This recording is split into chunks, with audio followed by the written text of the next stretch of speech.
नमस्कार। मेवाड़ की कहानी के अगले भाग में आपका स्वागत है।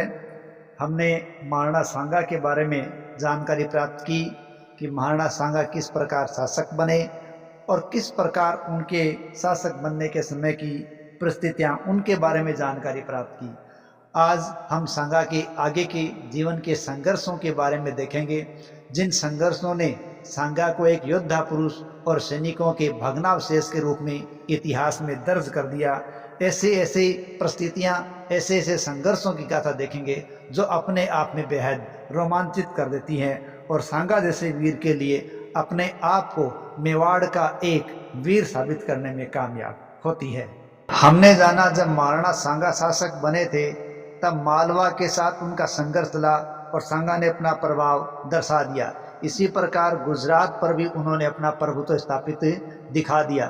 अब तीसरी सल्तनत थी दिल्ली सल्तनत। जब महाराणा सांगा शासक बनते हैं उस समय दिल्ली सल्तनत के शासक होते हैं सिकंदर लोदी।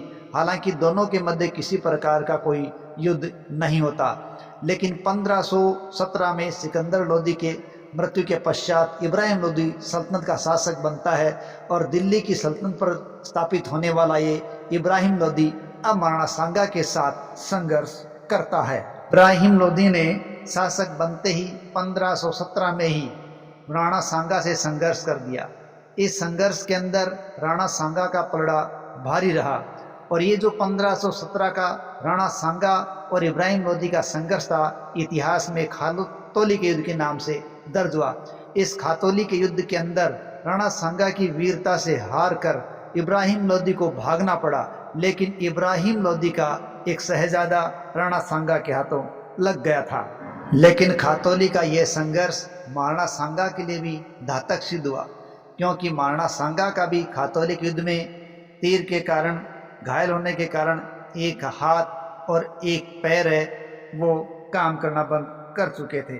इस प्रकार सांगा ने अपना हाथ और पैर इस खातौली के युद्ध में गंवा दिया था। इधर इब्राहिम लोदी महाराणा सांगा के हाथों अपनी पराजय को नहीं भूला था और अपनी हार का बदला लेना चाहता था। इसलिए उसने कुछ ही समय पश्चात 1518 के अंदर ही दूसरा संघर्ष किया और इस संघर्ष में उसने मियाँ मक्खन के नेतृत्व में एक बड़ी सेना भेजी और सांगा के साथ मियाँ मक्खन का ये युद्ध हुआ, बाड़ी धौलपुर का युद्ध। 1518 में हुए इस युद्ध के अंदर भी विजय श्री महाराणा सांगा के हाथ लगी।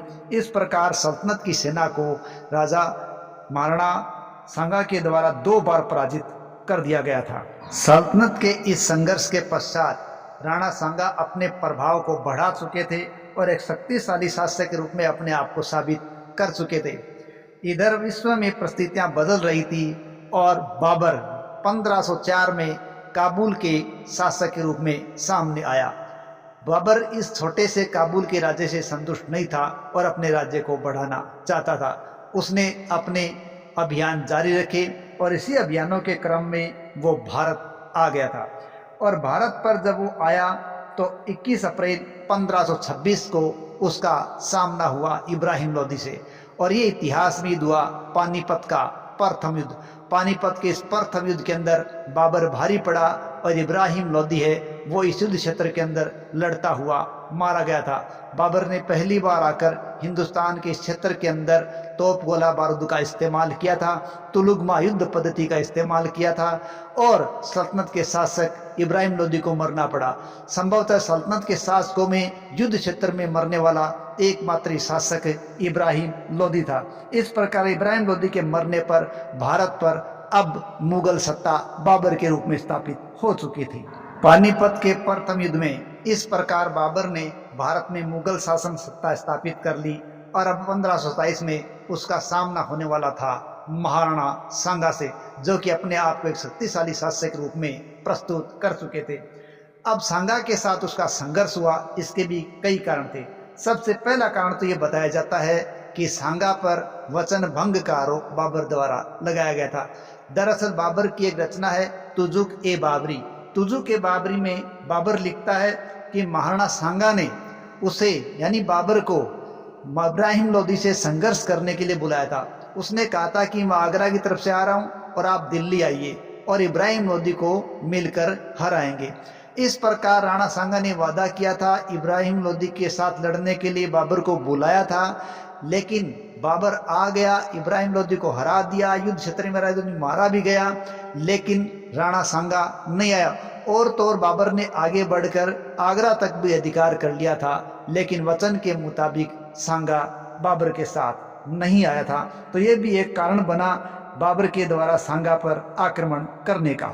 हालांकि राजस्थान के इतिहासकार है या भारतीय इतिहासकार है, वो बाबर की इस बात को नहीं मानते, क्योंकि महाराणा सांगा ने जिस शासक को 2 बार हरा दिया था, उसी शासक को तीसरी बार हराने के लिए उसे विदेशी सत्ता की आवश्यकता या सहायता की जरूरत क्यों पड़ी।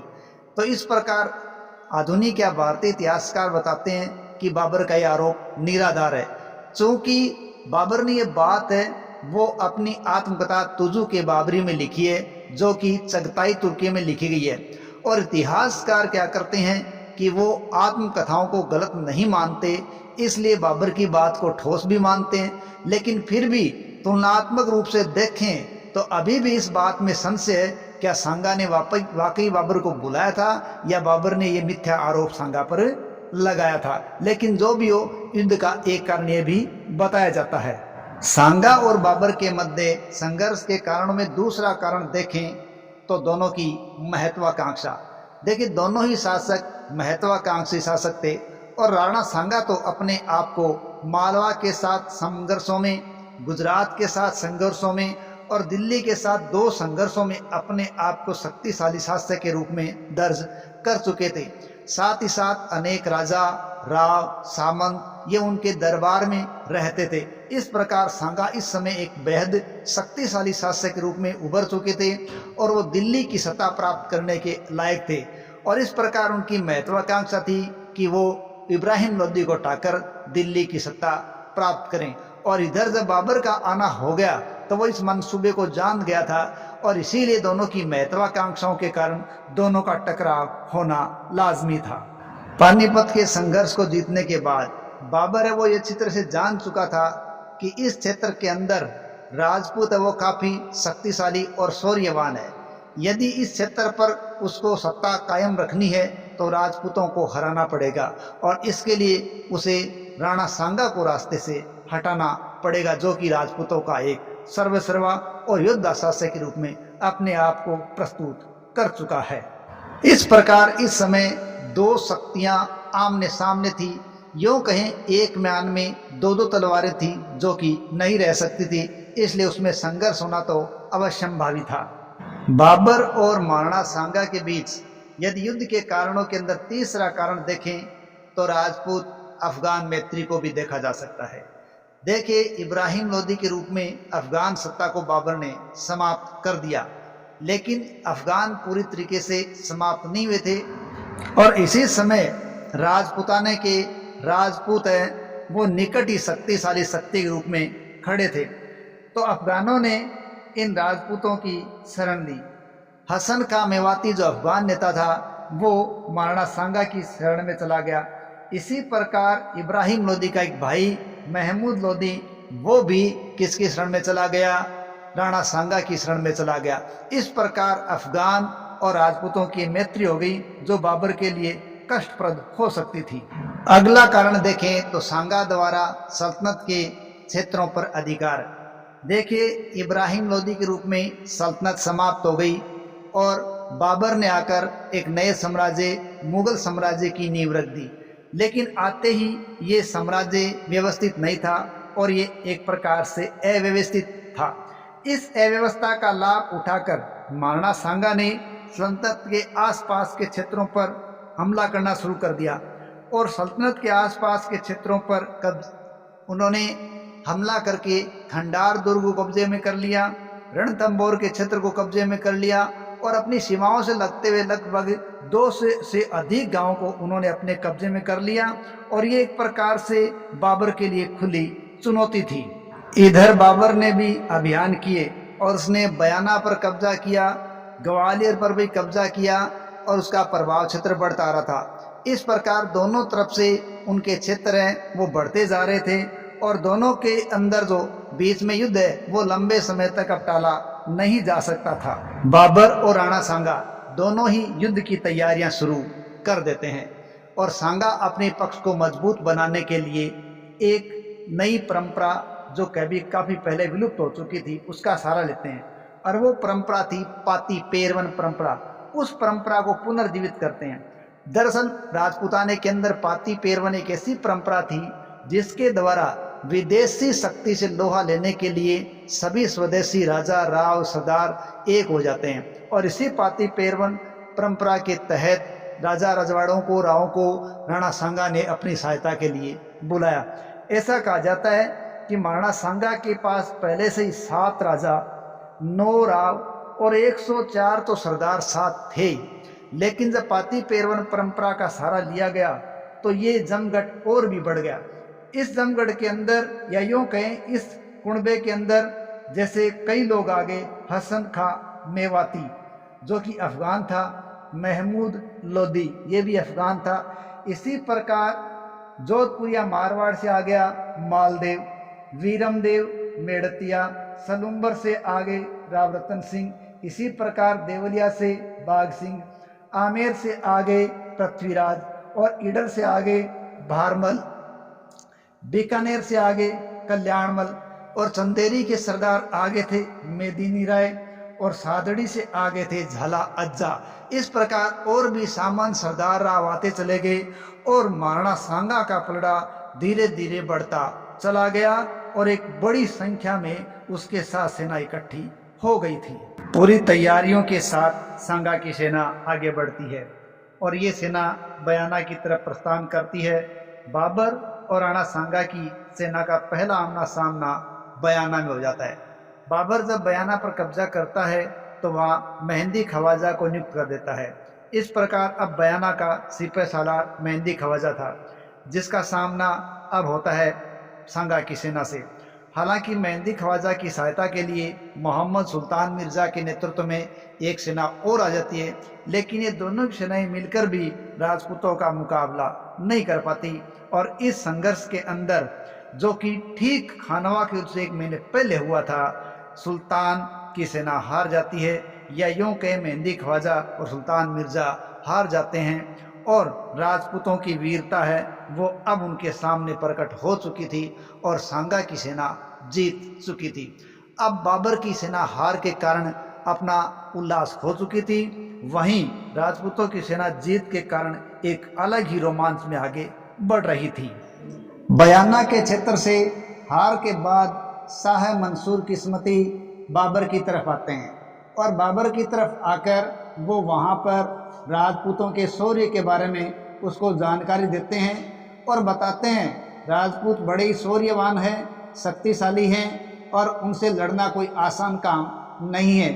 इस प्रकार की बातें शाह मंसूर बताते हैं। उसी वक्त काबुल से मोहम्मद शरीफ ज्योतिष वहाँ पहुँचते हैं और वो कहते हैं मंगल का तारा पश्चिमी दिशा में है, इसलिए पूर्व दिशा वाले जीतेंगे और इस समय पूर्व की दिशा सांगा के हिस्से में थी, इसलिए यह तय हो गया कि जीत सांगा के हिस्से में ही है। ये बात सैनिकों के अंदर खलबली मचाने वाली थी। इस प्रकार शाह मंसूर और मोहम्मद शरीफ की बातों से मुगल सेना में हताशा छा गई और वो राजपूतों से लड़ने से कतराने लगे। लेकिन इस हताशा को दूर करने के लिए बाबर ने अपने सैनिकों को मोटिवेट करने के लिए प्रयास किया और सैनिकों पर लगा हुआ तमगा नामक कर बाबर ने हटा लिया और शराब न पीने की कसम खाई, शराब के बर्तन तोड़ दिए, अन्य सामान गरीबों में बांट दिया और उनमें लड़ने का भाव जगाने के लिए, अपनी सेना को लड़ने के लिए तैयार करने के लिए उसने ये कहा कि हम युद्ध को जीत सकते हैं यदि ये जिहाद हो। इसलिए उसने जिहाद और धर्म युद्ध का नारा इस युद्ध को दे दिया और उसने अपने सैनिकों से कहा यदि हम मर भी गए तो हमें जन्नत नसीब हो जाएगी और यदि जीते तो हिंदुस्तान की पूरी सल्तनत हमें नसीब होगी। इस प्रकार वो अपने लोगों को मोटिवेट करता है और अब उसकी सेना लड़ने के लिए तैयार हो जाती है। साथ ही साथ बाबर ने रायसेन के सलहदी तंवर को तैयार कर रखा था कि वो संधि का प्रस्ताव रखे, लेकिन राणा सांगा है वो रायसेन के माध्यम से बाबर जब संधि का प्रस्ताव भेजते हैं उसको इनकार कर देते हैं और वो कहते हैं विदेशी सत्ता को हम यहाँ से बाहर निकाल कर ही दम लेंगे। इस प्रकार इन बातों की परिणति खानवा के युद्ध के रूप में होती है और अब दोनों सेनाएं आमने सामने हो जाती हैं और 15 तारीख के बाद 16 मार्च 1527 को दोनों सेनाएं एक मैदान में थी और ये मैदान था खानवा का मैदान। श्यामल दास ने अपनी रचना वीर विनोद में खानवा के संपूर्ण युद्ध का इतिहास लिखा है। महाराणा सांगा इस युद्ध के दौरान हाथी पर सवार थे, इसलिए वो बीच में भी थे और सबको दिखाई दे रहे थे, जबकि बाबर रिजर्व सेना को लेकर बाहर खड़ा था और अपनी सेना को निर्देश दे रहा था और साथ ही साथ वो घोड़े पर सवार था। अब युद्ध शुरू था और ये एक ऐसा युद्ध था जिसमें तोपों, तलवारों, गोला बारूद का साथ तलवारों के सामने हो रहा था, यानी राजपूती सेना ने तलवारों भालों के साथ उनकी गोला बारूद वाली सेना का सामना किया था। लेकिन इस युद्ध के अंदर सांगा के सिर पर एक तीर लगता है और इस तीर लगने से सांगा मूर्छित हो जाते हैं और जब सांगा मूर्छित हो जाते हैं तो सलुम्बर के रावत रतन सिंह को नेतृत्व के लिए कहा जाता है, लेकिन रतन सिंह मना कर देते हैं। वो कहते हैं कि मेरे वंशज मेवाड़ को छोड़ चुके हैं, इसलिए मैं नेतृत्व नहीं करूंगा, लेकिन जो कोई भी नेतृत्व करेगा उसके साथ हम मरते दम तक रहेंगे, पीछे नहीं हटेंगे। इसलिए सादड़ी के झाला अज्जा को नेतृत्व संभालना पड़ता है और वो सांगा के राज के छत्र और चिन्ह धारण कर लेते हैं और सादड़ी के झाला अज्जा हाथी पर सवार होकर राणा सांगा की जगह नेतृत्व संभाल लेते हैं और वो उन तोप गोला बारूद का सामना तब तक करते हैं जब तक कि वो वीर गति को प्राप्त नहीं हो गई। इधर घायल राणा सांगा है, उसको उसके साथी बसवा दौसा ले जाते हैं। कहाँ ले जाते हैं? बसवा दौसा। और फिर घायल सांगा है जब होश में आता है तो उसे जब युद्ध के बारे में जानकारी मिलती है तो वो कहता है कि मैं अपने सिर पर पगड़ी धारण नहीं करूँगा, जब तक बाबर को नहीं खदेड़ दूंगा मैं नहीं बैठूंगा। इस प्रकार से वो युद्ध करने के लिए तैयार हो जाता है और इरिस के मैदान में पहुंच जाता है और अपने सरदारों को लड़ने के लिए तैयार करने का प्रयास करता है। लेकिन मेवाड़ में उसके जो सामंत रहे, विश्वस्त रहे, वो ये कहते हैं कि हमें युद्ध करने की स्थिति नहीं है, यदि हम युद्ध करते हैं तो मेवाड़ समाप्त हो जाएगा और ये मेवाड़ के लिए बड़ा ही मुश्किल वाला काम होगा। लेकिन सांगा नहीं मानते तो कहते हैं कि उसके सरदार सांगा को धोखे से विष दे देते हैं और फिर उसके साथ चलते हैं। विष का प्रभाव जब होता है तब सांगा कालपी में होते हैं और कालपी में 30 जनवरी 1528 को सांगा की मृत्यु हो जाती है। इस प्रकार घायल सांगा जो बसवा दौसा थे वो कालपी में मृत्यु को प्राप्त हो जाते हैं। अब मृत सांगा को मांडलगढ़ भीलवाड़ा लाया जाता है और मांडलगढ़ भीलवाड़ा लाकर उनका वहाँ दाह संस्कार करवाया जाता है और वहीं पर मांडलगढ़ भीलवाड़ा में सांगा की समाधि बनी हुई है। जब सांगा मरे थे तो उनके शरीर पर 80 घाव थे, इसलिए इसे सैनिकों का भग्नावशेष कहा गया है। साथ ही साथ मरते वक्त तक उनके हाथ, पांव और आंख में से भी एक एक अंग जा चुका था। इस प्रकार सांगा अपने आप को एक योद्धा पुरुष के रूप में साबित करने में कामयाब होते हैं। खानवा के युद्ध की जीत ने भारत के भाग्य को ही बदल दिया था, क्योंकि इस युद्ध ने उत्तरी भारत में मुगल सत्ता को हमेशा के लिए स्थापित करके जो मुगल सत्ता स्थापित हो चुकी थी वो 1857 की क्रांति तक बनी रही। इसी के साथ जय हिंद, जय भारत।